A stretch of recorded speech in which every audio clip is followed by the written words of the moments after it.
I kind of think Instagram is one of those places where what you do is secondary to who you are.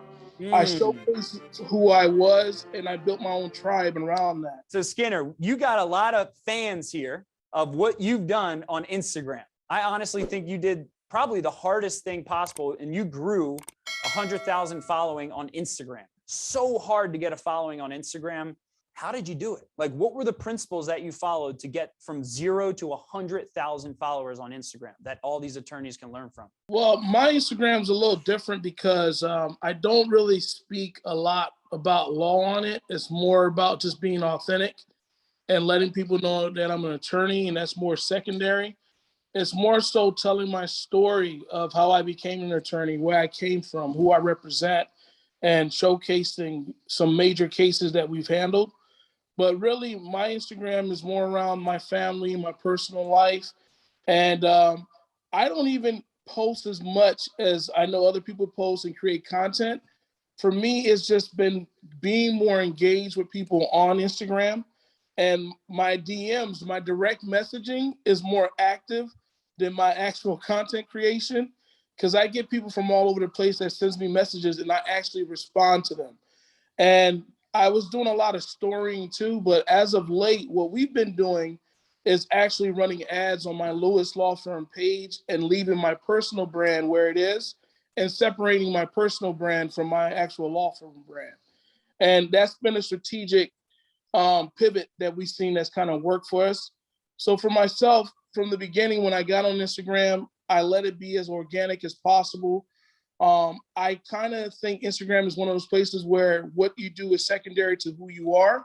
I Mm. showcased who I was, and I built my own tribe around that. So that's literally how I did it. I didn't even have an intent of growing it. It was just, let's show what we're doing. Let's show who we are.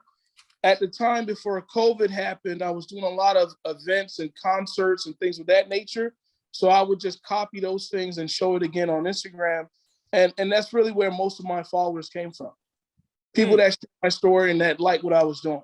So can you bring, this is the biggest thing I noticed that attorneys struggle with, and I really appreciate you going there. And it's that dark period. It's that time when you're putting in the work and no one's seeing what you're doing.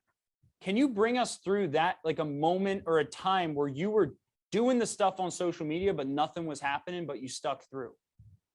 Yeah, I think what it's really about is if you get a core group of people that you can be authentic with and share your story and they allow you to bring that to life, that dark period is really taking, it's like what you're saying, Bill. You may say it's only 5 of us in the room, but get 5,000 people in the room and they'll say, wow, that's powerful.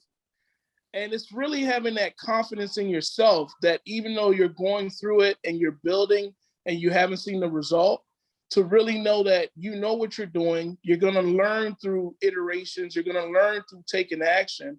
And when you take those actions, it builds on the confidence itself.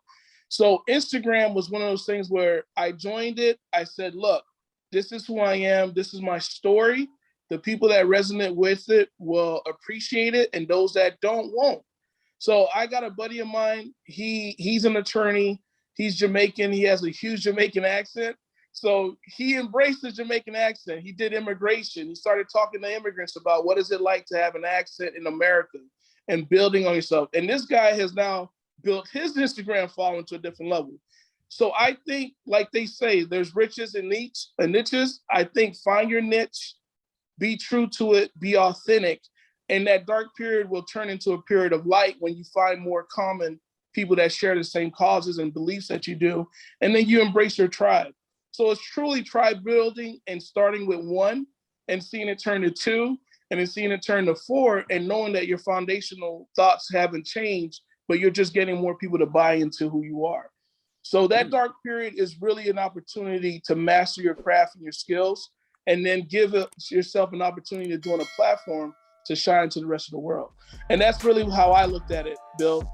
I knew that it was a dark time, but I knew if I kept working, there is going to be light on the other side, and just keep pushing.